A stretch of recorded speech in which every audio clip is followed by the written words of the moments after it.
Esse é o cálculo recap, aula 12, onde a gente vai utilizar séries de Fourier para resolver uma equação diferencial associada a um sistema massa-mola.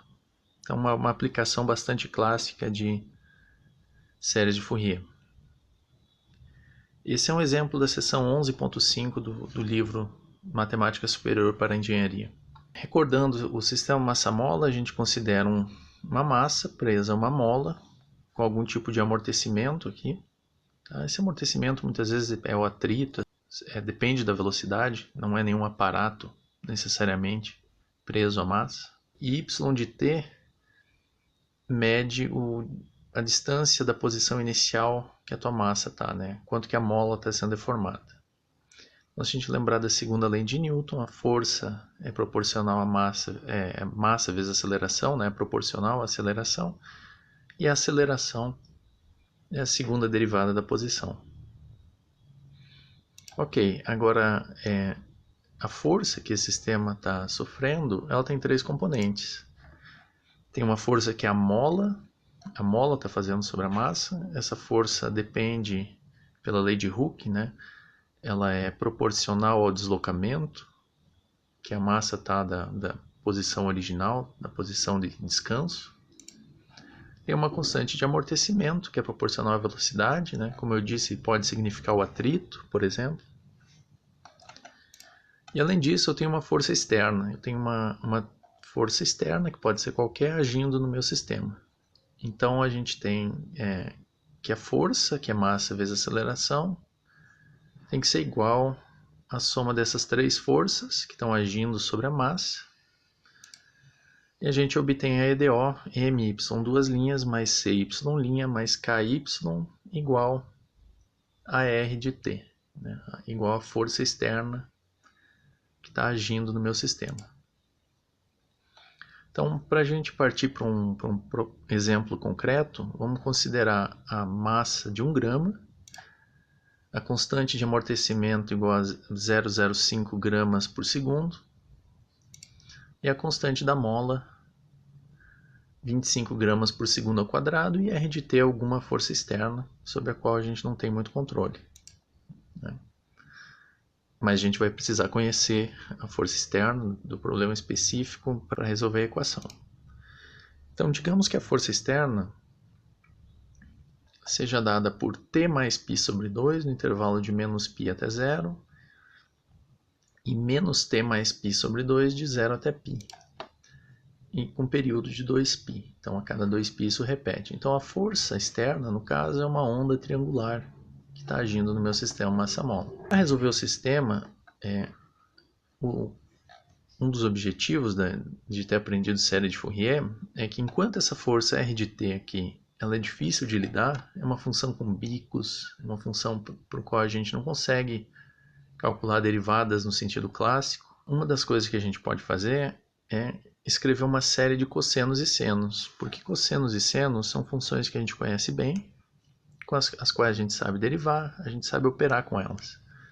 Então isso vai facilitar muito a resolução dessa equação diferencial, né? Então o primeiro passo seria escrever a série de Fourier da função, que no caso aqui eu já coloquei como dado, né? É o somatório de n igual a 0 até o infinito de 4 sobre π, que multiplica 2n mais 1 ao quadrado, vezes o cosseno de 2n mais 1t. Então a série de Fourier só com os termos ímpares do cosseno, né? Então o que a gente quer, do ponto de vista da matemática, é resolver essa EDO aqui. My duas linhas, mais cy linha, mais ky igual a esse somatório. Então a gente simplificou o problema por ter se livrado das quinas, mas esse problema com somatório ainda tem suas dificuldades. Então, em vez de resolver para essa soma toda de uma vez, a gente vai separar, vai construir para cada n uma EDO diferente, dada por y duas linhas, mais 0,05 y linha, mais 25y, igual a um dos termos específicos aqui da EDO. Né? Igual pegar, em vez de pegar a soma, pegar cada um deles separadamente. Por que a gente quer fazer isso?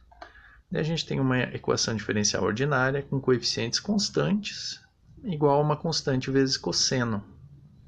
E essa é uma EDO típica que a gente, acredito, aprendeu a resolver lá no curso de EDO. Então, a técnica básica para resolver uma equação desse tipo é assumir que existe uma solução em termos de cossenos e senos, com alguma constante, que eu botei A2n mais 1, para poder diferenciar entre cada EDO que eu estou resolvendo, que multiplica o cosseno, e outra constante, B2n mais 1, que multiplica o seno. Então, se a gente derivar isso, a gente ganha esses termos 2n mais 1 multiplicando as constantes e uma troca ou não de sinal, dependendo se eu estou com seno ou cosseno. O segundo termo aqui deveria ser cosseno. Se a gente derivar novamente, a gente obtém menos 2n mais 1 ao quadrado, A2n mais 1, que multiplica o cosseno, menos 2n mais 1 ao quadrado, B2n mais 1, que multiplica o seno. Ok, então o próximo passo é a gente substituir cada uma dessas expressões aqui no lugar de y, para que a gente fique com uma igualdade de cossenos e senos. Eu vou ter só cossenos e senos no lado esquerdo, com essas constantes, A2n mais 1 e B2n mais 1. E no lado direito eu vou ter a constante que foi dada no problema, né? 4 dividido por π, que multiplica 2n mais 1 ao quadrado, uma constante conhecida. Agora, a maneira de resolver isso é você igualar os coeficientes do cosseno no lado esquerdo com o coeficiente do cosseno no lado direito. Então aqui está o coeficiente do cosseno no lado direito. E aqui estão os três coeficientes de cosseno no lado esquerdo, que a gente obteve ao substituir y, y' e y duas linhas. E os coeficientes do seno no lado esquerdo são esses aqui, que tem que ser iguais a zero, porque o seno não aparece no lado direito, né? Então o coeficiente dele é zero.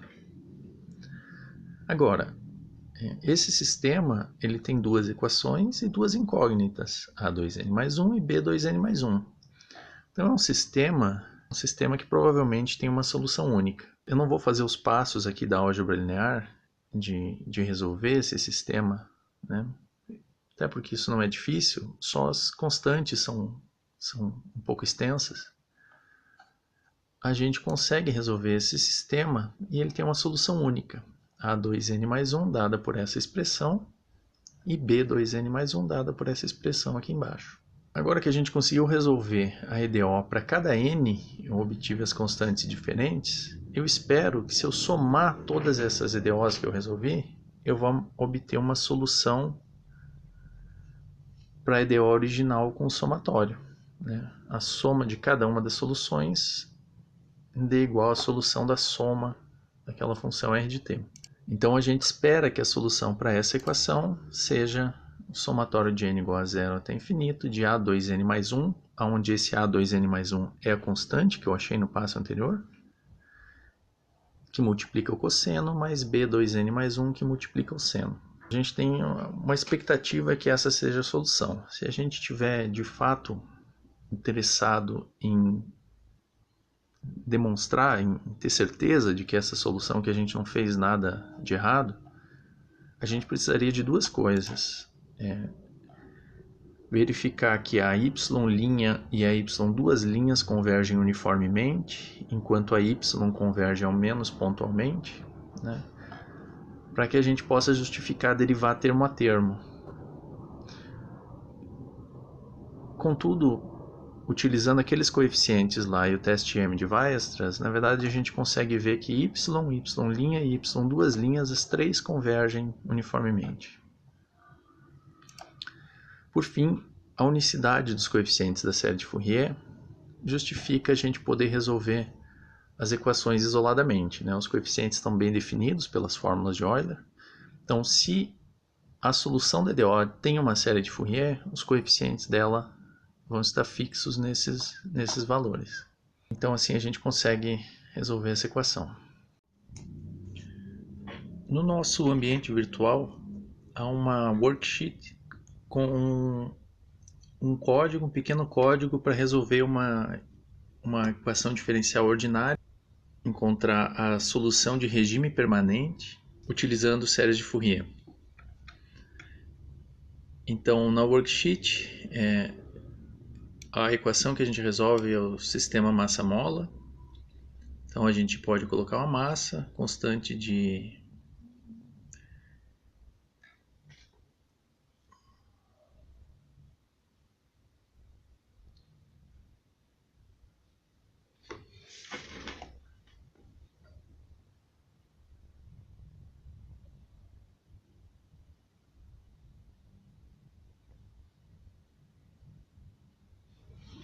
a gente pode colocar uma massa, a constante de amortecimento, a constante da mola.